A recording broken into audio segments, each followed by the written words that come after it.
You're on. Okay. All right. Well, welcome everyone. Hope everyone's doing well after this is a February session. So we had some snow and cold, but we're here today. And I was asked to talk on behalf of Triton College in regards to Blackboard e-learning, commonly asked questions and best practices. So by no means is this going to be a real distilled down, question answer or how to. It's just going to be a lot of overview information and a little bit scratching below the surface on some of my experiences working with the Blackboard support team here at Triton. My name is Patrick Kane. I'm a faculty adjunct instructor in the CIS department at Triton College. I've been teaching for about 5 years and really enjoying the heck out of it. Really enjoying Triton and our students, our faculty, our staff, and just everything involved. So if Triton College, in the midst of this pandemic, back in mid-March of 2020, established a Blackboard Support Help. And this was, really staged in quickly.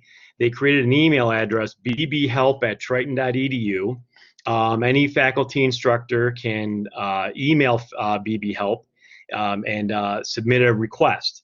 So since about March 2020, when we would get those requests, myself and I'll show the members of our team later on in the presentation, we would record those requests based on who sent the request in, their department, if they're full part-time, and then a little description about their request specifics, and then some of the notes. So we were capturing as much of this data as possible.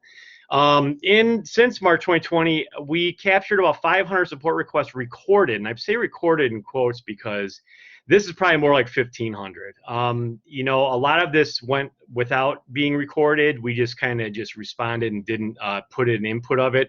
We were literally using a Google sheet to record these. So we did our best to try to track as much as we could, but we really, wanted to just get the questions answered in a timely manner, get the instructor as much information as they could use and make sure it worked for them.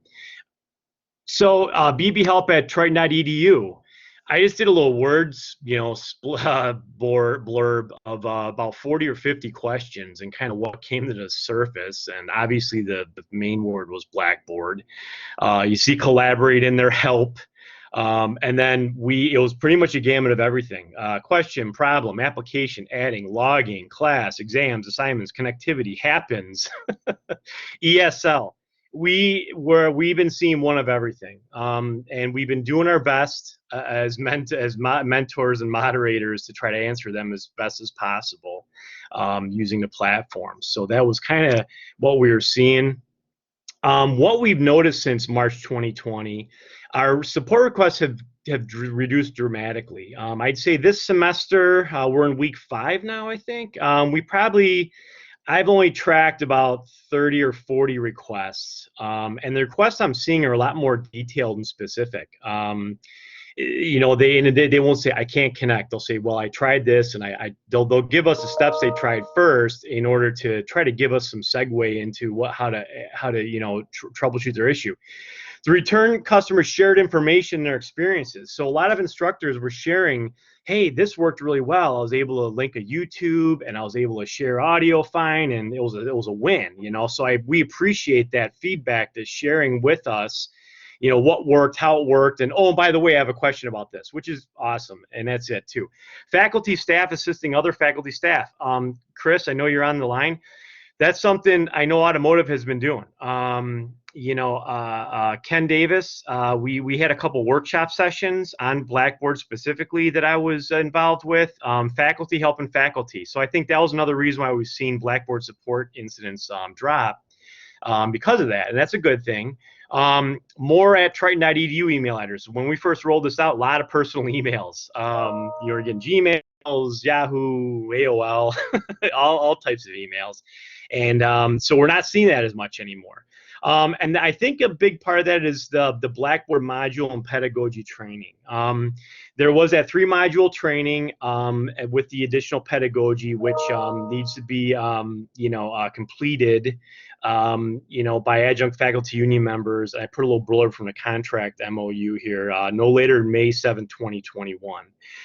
So if you're not aware of this, or if you need to sign up for the module training, please reach out to Shelly Tawari, that's her email address, and Humberto Espino. He's the Blackboard, we say, grandmaster here at Triton College. He knows everything, and he answers those high-level Blackboard questions and account issues we can't resolve. So what are some of the questions we saw? So some of the early ones were, you know, can I see more than 5 student video screens at once on Blackboard Collaborate? Unfortunately, no. Blackboard locks into a standard set of frames it can show of video screens, and it uses a follow feature. So it'll show, I believe it's 5, I should know, but I don't. I believe it's 5 panes of glass, video panes of glass in your screen. And the next student who talks, you know, or on their audio, they'll appear on video, and it drops off the oldest person, you know, who checked in. So use like a follow feature. So unfortunately, it doesn't work in the same platform as Teams or Zoom where you can see everyone. It's kind of limited, and that's by design. That's a feature of the software. Can you use another video meeting platform for your class? Zoom, Teams? You sure can. There are no limitations. You know, Triton College hasn't mandated that you have to use a specific platform. Obviously, I'm privy to Blackboard, but one thing we do say is the Blackboard features do not apply. So if you use Teams without logging into Blackboard, you won't be able to track attendance. You won't be able to track user activity. They're completely separate platforms. You can still record sessions on Zoom and Teams as you would in Blackboard, but you'd have to then manually upload that information to your Blackboard course shell if you'd like to, you know, share it in Blackboard. What do you have to include in your Blackboard course shell?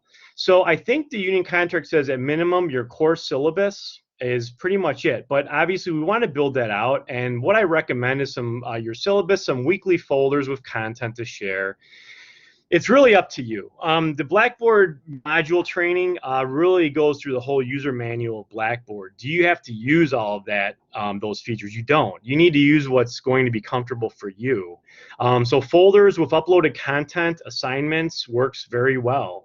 You know, and if your students are able to navigate through that, okay, that works, right? And you're using it successfully. So but at a minimum, we want to see the course syllabus up there and some, you know, folders with some content to share. What web browser should you be using? Chrome. Blackboard recommends the Chrome web browser and the latest version if possible. On a laptop or PC, yes, Blackboard app has an app for the phone, for iPhone and Android, but to get the full experience, quote unquote, without going into a lot of feature sets, you do want to use it on the Chrome web browser on a laptop or a PC. Students are using Google Chrome. My students keep getting kicked out. That could be their connection. That could be your connection. One thing you can do is in Blackboard Collaborate, you can click on your student, and it'll actually show you, as you see here, your user experience. And if the experience is poor, they may be disconnected. You know, we don't know how the students are connecting. Is it a cell phone? Is it a Wi-Fi that's being crowded? Is it a business Wi-Fi? You know, Starbucks, if they're able to go to Starbucks. So it really, you know, it depends. So what I do is if I see those connectivity getting low, and it's usually right in the right pane next to the Collaborate person on the screen, you'll see like this going low, and I'll do a shout out. Hey, I'm like, Steve, man, we might lose you. You know, please reconnect. So if they do get lost, have them reconnect. Have them reconnect to get back in. Yeah, you know, there will be time for questions. Can I get through the presentation first? Oh, I'm sorry. Oh, yeah, this was text. Sorry. Yes, useful feature. Yes, to get an idea about. Thank you. So, yeah. So, how to check if your device and web browser is compatible? I think CT is gonna be sharing this presentation. So, to see if your device is compatible, the Blackboard has a compatibility checker that you or students can use. Once you click on this link, or if you go to this site, it's going to prop up their browser checker. You want to make sure that everything is green checkboxed and that you're on an operating system that support it. Early on, we saw some instructors that had older MacBooks or unsupported devices, and unfortunately, that's why they were having issues using Blackboard, is because they didn't have the correct a correct device, or a device that was out of compatibility specs. So there's a browser checker that Blackboard has. Can you use other Blackboard resources and collaborate? Absolutely. You can share your tab. I'm sharing my tab to share this presentation, this PowerPoint presentation. If you, let's say, want to do a Jamboard, that's Google has a feature called Jamboard for doing like whiteboarding. You'll want to go ahead and open up a new browser tab, share that off. I know this is kind of blurry and hard to see, but you see it says Chrome tab. You'll click share if you want to share audio. It's over on the left there, and then it'll share off that tab. But then what you want to do is you want to go down to wherever that URL is, the web address to where you have your Jamboard open to. Copy that web address and put it in chat, and then send that to your students, and then they can click, and then you can instruct them to click on that. Then they can join in that session. So that's a way you can kind of interactively use another platform, kind of still within Blackboard, because if you're using Blackboard Collaborate, it's going to record those screens. So you're effectively using another application inside Blackboard Collaborate in a web browser to provide that to your students. And these are just the steps to do that, 1 through 6 right there. So what are the other online resources? So Blackboard has a lot of really good resources online that I've been referencing a lot. This is help.blackboard.com. We'll get you to the main page. They do have the Learn Instructor page. They have an Educator Resources page, which shows the screen capture I have down here. And then down on the bottom, I have circled in red here, they have the Blackboard Learn Help page hyperlink. Blackboard Community. This is kind of cool because this is you can sign up for this, and this is they do hold online sessions on using different Blackboard features throughout the term. And you can join this. There's a blog site within this where you can actually communicate with other instructors, and other Blackboard experts, engineers, to work through different segments of the product. So those are just a few different resources you can use while looking for your own help. Online resources, in full honesty and disclosure, the Google is your friend. When I ask a question on Blackboard Help, I will search the term. You can use Yahoo, you can use Bing, whatever browser suits your fancy. Tor if you don't want to be tracked. Blackboard Help, and then your question here. So what you can do is just type in the Google or whatever search engine, Blackboard Help creating a YouTube link. Blackboard has integrated itself pretty well in search results, and normally in the first 2 or 3 hits, you're going to get exactly what you need. In addition, Google's search results also has a videos feature. I have a little red arrow pointed there. If you click on that videos feature, it's going to walk you through a set of videos that are already pre-created by Blackboard. They're nice and short, 1 to 3, maybe 5 minutes long, that walk you through exactly what to do on the Blackboard platform. So again, this has been really kind of, again, my go-to when I can't be on a Blackboard support forum. If I'm on my phone, I'm outside, and I just if I get a call in, I'll use the big Google, right, to basically look for my result. I've had very good success with it. I can't say other drivability issues with other instructors, but this has been working very well for me. So please leverage the Google to do Blackboard searches. Start your search term with Blackboard Help, and then your question. So it's not always Blackboard's fault, right? So you have student connectivity issues, device issues, instructor connectivity issues. We've run the gamut. I've worked in the IT industry for 25 years, and I've worked in support for a long time, and it's always technology's fault, right? But it never really, you need to pinpoint what the issue is in order to resolve it.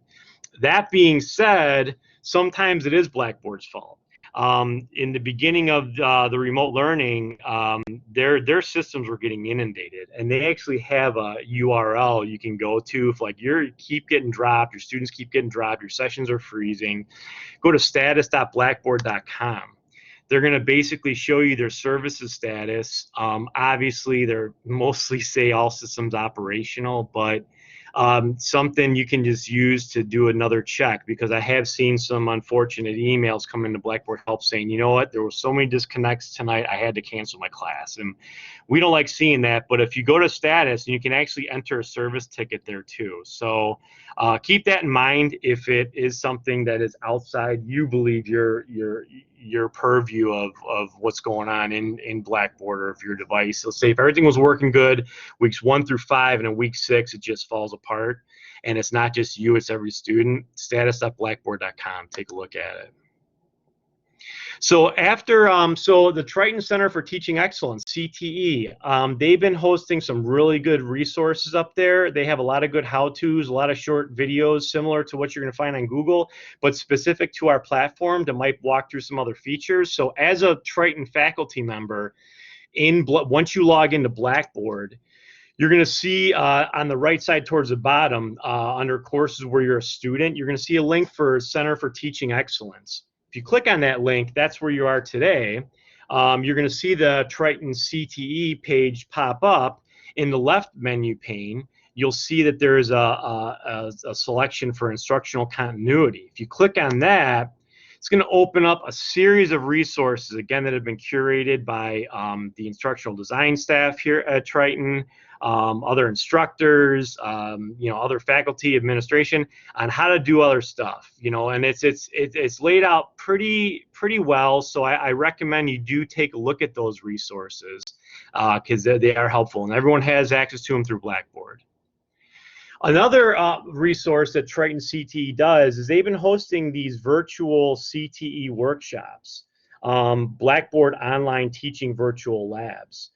So I know that they will be scheduling them, and what those are more of an interactive style platform where we'll have Blackboard mentors such as myself and other Blackboard Triton support staff online, basically asking questions. So instead of me just talking to you one way like I'm doing now, you can say, okay, what do you get? What's up? What's happening? And then we'll answer questions in line. We'll put a lot of stuff in chat. We'll share how-to notes. We'll share videos. We'll share all kinds of stuff, and hopefully get your questions answered.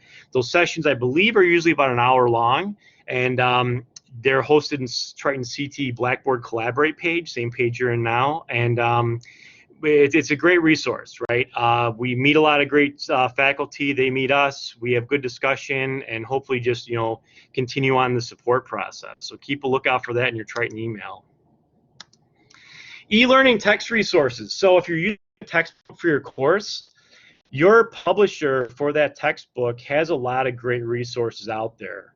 So you don't feel like you need to create everything from scratch. There's a lot of the textbook resources have what's called instructor companion sites. They normally contain PowerPoint presentations, worksheets, task sheets. Chris, I'm going to pick on you. I know the Goodhart Wilcox or the Revel stuff has good ASE task sheets for a lot of your textbook stuff. Test banks, those are Blackboard test bank questions. I'll go a little bit further into that because time, I got to make it brief. Instructor resource manuals, so a lot of stuff, answer files to questions in the back of the book, stuff to help you build out your e-resource. So reach out to your textbook publisher. Another thing you can do if you're really privy to creating your own test questions, Blackboard has these test generators. I got this link from COD. The one I've been using is the little red arrow towards the bottom, Northeast Wisconsin Technical College.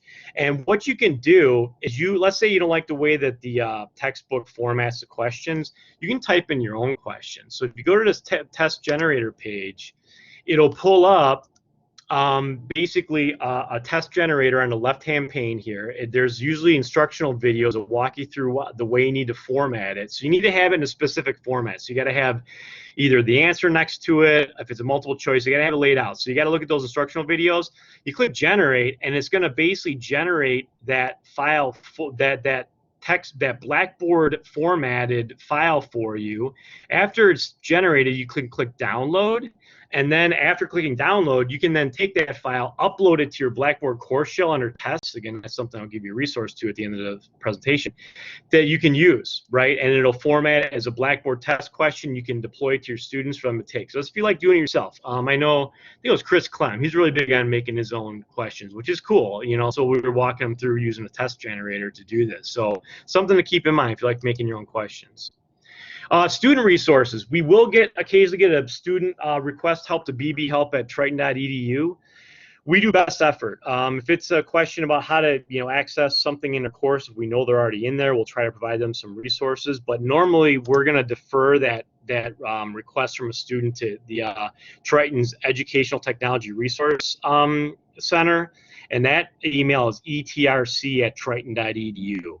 So they can go there. I will also provide them the URL that I provide here to the Blackboard Support page on Triton's webpage, just so they have a little more information, how they can find their photo ID, their profile name, that sort of stuff. And then also, we don't have the ability to unlock or reset passwords. That's done by ETRC, so that's why we normally just defer them to that resource.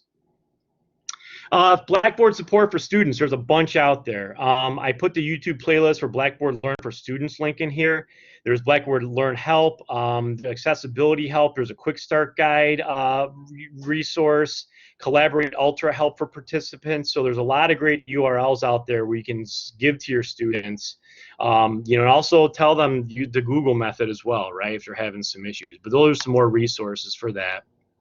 Online teaching suggestions. Engage. Talk to your students. When they see them connect in, hey, how's it going, Mike? What's happening? Right? Encourage use of the chat feature. Get them involved in chat. I let students draw on my slides and my whiteboards. I'm okay with that. I kind of use that as a method of interacting with my students. Ask some of your questions as polls, right? So you can do a multiple choice, a yes, no. Use polls in Blackboard. Turn on your camera. Let them see it's you. Let them see you're out there. They don't necessarily have to have their camera on, but I tell all faculty, hey, turn your camera on if you want to. I just think it makes your students a little more attentive, and I like that approach. Celebrate your mistakes. Things are going to go wrong. You're going to get screen freezes. You may get kicked off. Files may not get uploaded correctly. Life happens. Let students realize that this is part of the learning process, right? This is so keep light of those mistakes. Listen and learn from your students. Find out how they're using technology. Find out what they're doing. You may give them recommendations. They may give you recommendations, right? So really, that's really, I'm always learning new stuff from my students, right? I'm kind of mired in the support wing and my infrastructure job and my regular job, but there's a lot of cool stuff out there, and talking to my students, I find out about that. Gamification. Use PowerPoints as a Jeopardy. If you want, I can put up a really cool template for doing Jeopardy. Really good way to do them back and forth online with your students, and it's similar to like a Jamboard, but it's through PowerPoint. Email your students a nice introduction. So prior to starting the semester, I'm going to give you access to this, but there's these files. But inside here, I'm going to give you access to info instruction guides. There's an email in here called a document called Email Online Student Course Intro. I just typed this up. Feel free to use anything you want in here. This is assuming online, so you're going to want to, obviously, if you're hybrid like Chris, you're going to want to show like in person, but use this, man. You really got to keep in contact with your students. So an intro email is a nice way of breaking that ice, making things more accommodating for your student. Weekly course recap emails via Blackboard email feature or Triton Outlook. I always send course recaps, what we covered in class, what we did, what we didn't do, what's for homework. I'll copy the course recaps emails and I'll create Blackboard announcements. So you're not duplicating your work. There's copying and pasting, so they can either go to the Blackboard or they're checking their email, either or, to look at that so they know where you're at in the class. Use discussion boards, not only for course content. So what I make a point of doing is in my discussion boards, I create a discussion board thread called Triton, or a forum called Triton College Information. in there, if you ever check out the portal, like President Moore has a lot of good stuff about university transfer days. He's had one yesterday, internship opportunities, academic support resources. I got this link from the faculty in service. Give your students that information, right? Put it out there, let them know it's out there. And the discussion board under, just make one called Triton College is a great way of sharing that information, because you're not going to remember all this stuff, right? I don't remember all this stuff. So give them that resource information to, so they can use this. So what I'm going to share off with you is at the end of the presentation, I'm going to get your email, and I'm going to share with you a folder called Blackboard Support. Now, by no way, shape, form, or means is this everything Blackboard. These are my notes, my instruction guides that I've been curating for the last, 10 months. And some are good, some maybe not so good, but you'll have read-only access to all those resources. I was pretty okay about naming them what they are, but take a look at them. Hopefully it's going to answer a lot of those questions. A lot of these emails were basically just copy and paste of email responses I did that included some nice screen captures. I'm like, I better start making these into documents. That's what I do in my job all the time. I'm always technical writing. So that's basically what that is. So you're going to get that link, and it's going to go to correspondence topics, info instruction guides. Those are the main two folders in there. Info instruction guides, that's where you're going to find a lot of those how-to resources. I wanted to give a shout out. This is not a one-person show. Shelly Tawari, she was kind of the lead in kind of engaging us and getting us in this process. Erin Stapleton Cochran, she's no longer with Triton, but she really was the Blackboard support person. She really was our leader in this struggle. And I say it was a fun struggle. Humberto Espino, he's our Blackboard guy, the VP of Technology Innovation, and all of our Blackboard support mentors. Some are still active, some unfortunately couldn't come back to help out. But if you ever saw an email from one of these people or from Blackboard Help, that was probably one of these fine people helping you out. So with that, man, I'm hope back to this type of work in soon. This is during a plant tour I did at the water reclamation plant in October of 2019. October 31st, it was the last day we got 4 inches of snow. It snowed on Halloween that year. So this is at our treatment plant. It took some students my computing side. This is my jam. And this working remotely is only so good. So I hope we can get back to this soon. I hope everyone's doing well. And I'm opening up the floor for questions.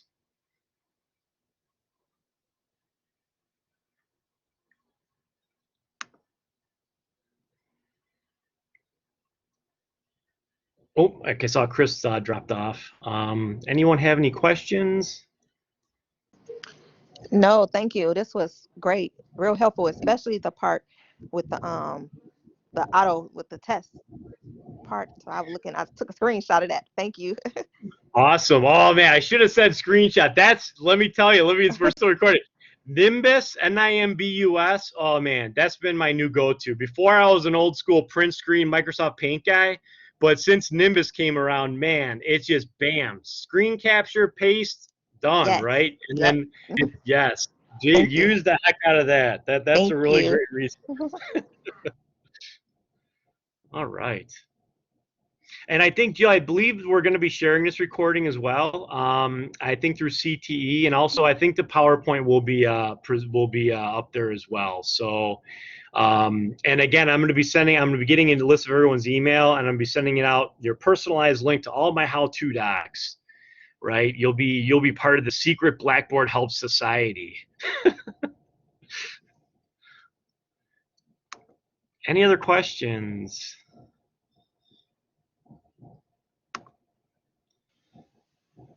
This was great. Thank you, Patrick, for all your wisdom on this.